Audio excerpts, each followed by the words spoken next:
No, this was drama with stakes, tension with teeth, and on this particular Sunday evening, it was the Los Angeles Dodgers who stepped onto the field not just to play, but to perform. Tony Gonsolin, a man often flying under the radar, took the mound like a character stepping into the frame with quiet authority. No dramatic flair, no theatrics, just focus, just fire. Every pitch he threw sliced through the thick desert air like a sharpened blade, 5 scoreless innings that felt less like work and more like poetry in motion.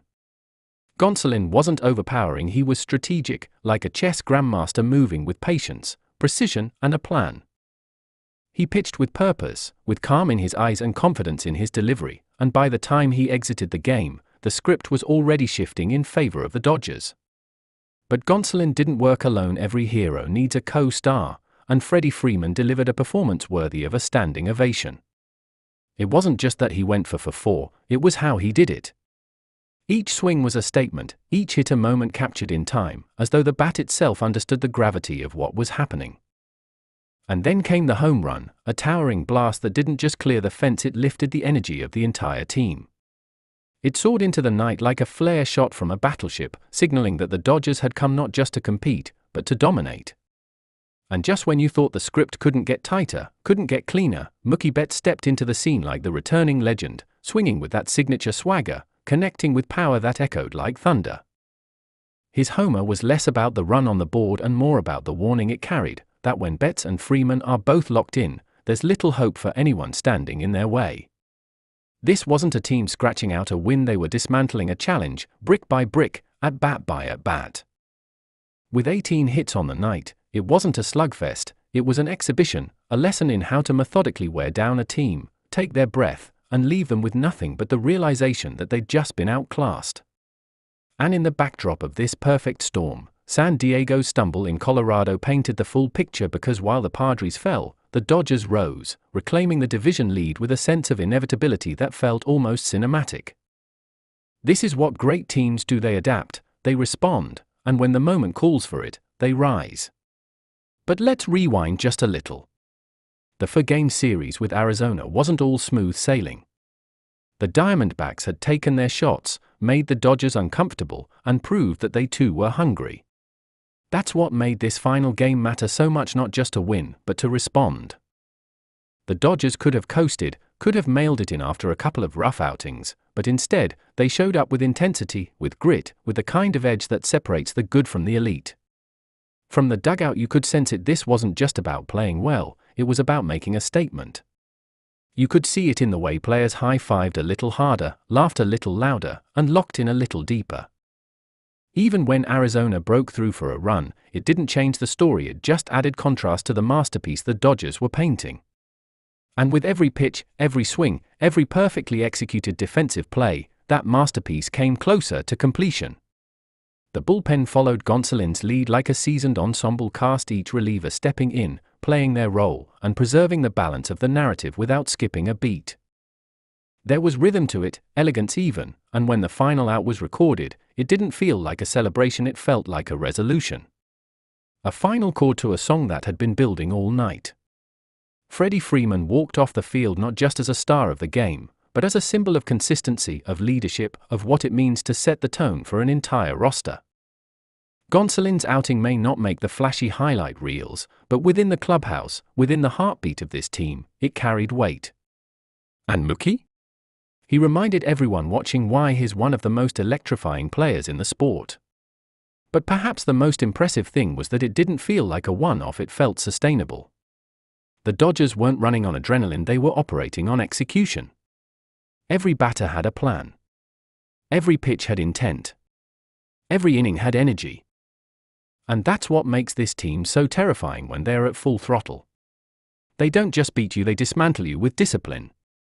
And now, as they fly back to Los Angeles with momentum in their pocket and first place once again beside their name, the rest of the league has to take notice. Because this wasn't just a win in the standings, it was a chapter in the story of a team that refuses to be counted out, a team that knows how to respond when it matters most. And as October inches closer, nights like this become more than just memories, they become fuel. Fuel for the grind ahead, for the rivalries that await, for the postseason that looms like a final act waiting to be written. And you better believe the Dodgers have their pens ready.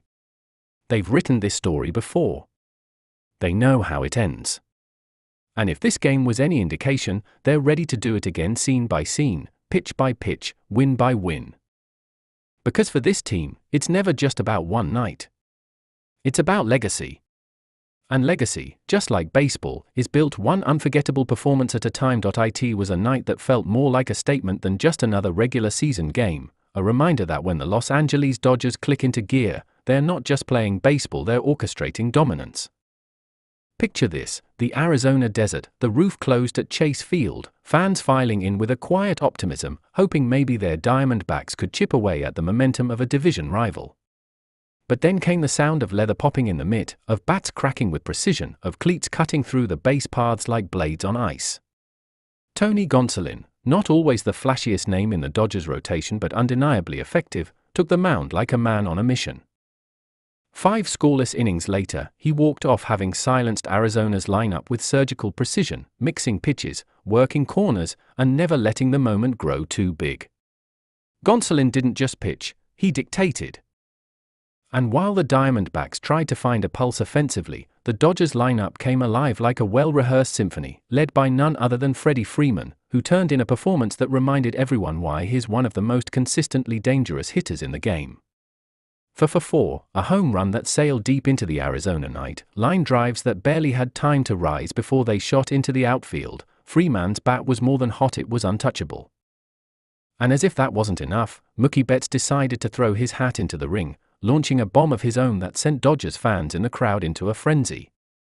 18 hits in total, a relentless offensive assault that wasn't just about the long ball but about stringing together quality at bats, wearing down pitches, and showing what it looks like when talent meets focus.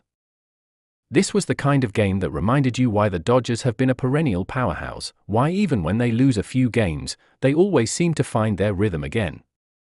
And rhythm is exactly what this was. It wasn't chaos or luck, it was calculated, it was clinical, it was baseball at its finest. And let's not overlook the timing. With San Diego stumbling in Colorado, the Dodgers' win didn't just pad the win column, it reclaimed the top spot in the National League West. One game might seem like a small margin, but in a division this competitive, every inch matters. And what made this victory even sweeter was the way it capped off a hard-fought game series.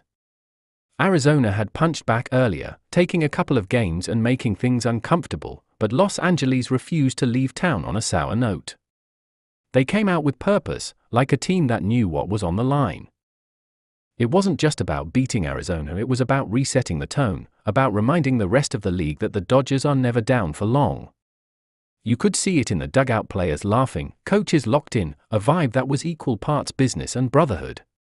Even when Arizona tried to scratch out a run, eventually getting on the board, it felt more like a consolation than a threat. The Dodgers had built a wall too high, a lead too wide, and a game plan too perfect to be derailed by a late-game rally. And Gonsolin? He set the table beautifully, handing it over to the bullpen with the kind of trust that only comes when everyone is pulling in the same direction. There were no wasted pitches, no unnecessary risks, just efficient, intelligent pitching that neutralized hitters and allowed the offense to shine.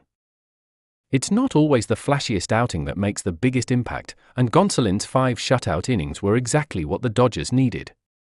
Then there's Freeman. What do you even say about a guy who goes for 4 with a homer and looks like he could have kept hitting all night? His swing was balanced, his timing impeccable, and his ability to hit to all fields keeps pitchers honest in a way few others can. Every time he stepped in the box, you felt something was going to happen, and more often than not, it did. Combine that with Betts doing Betts things, and you have a duo that can carry a lineup on any given night. But this wasn't just a two-man show. From top to bottom, the Dodgers lineup was alive, putting pressure on Arizona from the first inning and never letting up. Singles turned into doubles, routine plays turned into close calls, and you could feel the Diamondbacks' defense wearing down under the weight of it all.